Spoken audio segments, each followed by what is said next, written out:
Hi guys, welcome to my YouTube channel. Today we're going to be cooking a Tandoori Roti. So it's not hugely popular, chapatis are more popular, but they are very, very similar. They're made from the same dough, just cooked slightly different methods. Tandoori Roti is cooked in the tandoor, and as you've seen with the chapatis, they're cooked with the flame oven on a tawa first. So they're slightly different. Tandoori Roti is a bit more drier, they're both fairly healthy. Much more healthy than a naan bread. So if you are on a diet or something, go for a tandoori roti or a chapati. Now I've shown you the dough, how to make it, the chapati dough. It's the same dough. So if you haven't made the dough, you need to go below in my description. You'll see a link to the dough. Make the dough first, quite simple, quite easy to make. And then you're ready for the tandoori roti. Now you do need a tandoor oven. So I know some of you guys have said you've got a tandoor oven, which is great. If you haven't, it's going to be a little bit difficult. You could probably put it in the oven. I think that's going to be the next best thing. So don't forget to like my videos. It helps the algorithm. Don't forget to subscribe, comment, ask me any questions.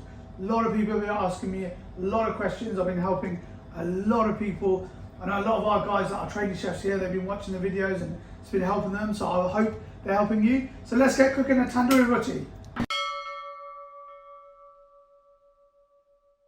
So here we go, we've got the dough, the chapati dough, that's used for tandoori roti. Now I've got a size of like, just smaller than a tennis ball. So sort of a bit in between a tennis ball and a ping pong ball, probably a table tennis ball. So that is gonna now then be used to make the tandoori roti. So you've got the similar methods first. You put your flour. I don't think it matters what flour, we've got self-raising flour on here. So I've made it into like a ball shape dough, and then I'm flattening it here on both sides.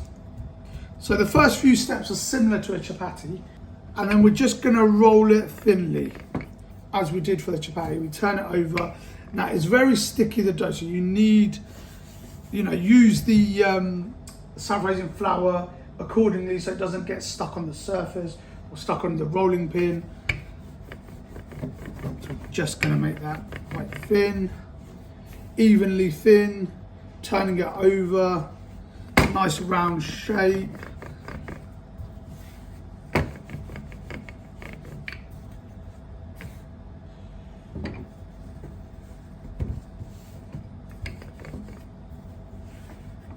So once you've rolled it to a certain size, it's pretty much done. So we've got it to like a pancake size, just to give you a little bit of a description of the size.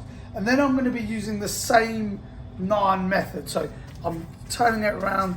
If you can't do this, then just roll it a little bit more so it's bigger. So I'm just kind of turning it around, hitting it against my thumb.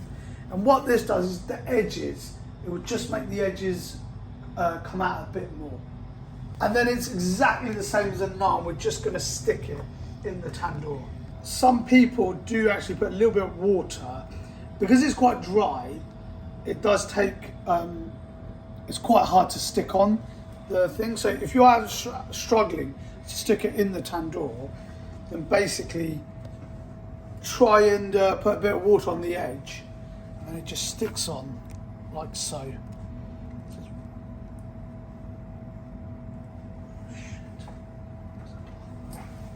I'll use a cloth, it's just a little bit easier sometimes. So it's just stuck on. So it's cooking like a naan. It's a very much thinner bread.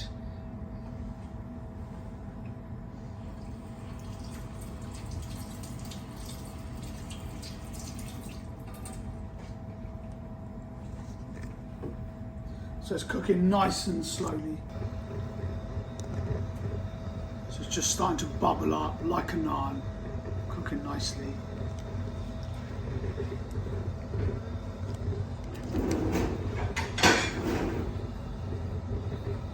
So as you can see, it's gone a bit goldeny. Same method as a naan. I'm going to hook it in, just scrape the edges off.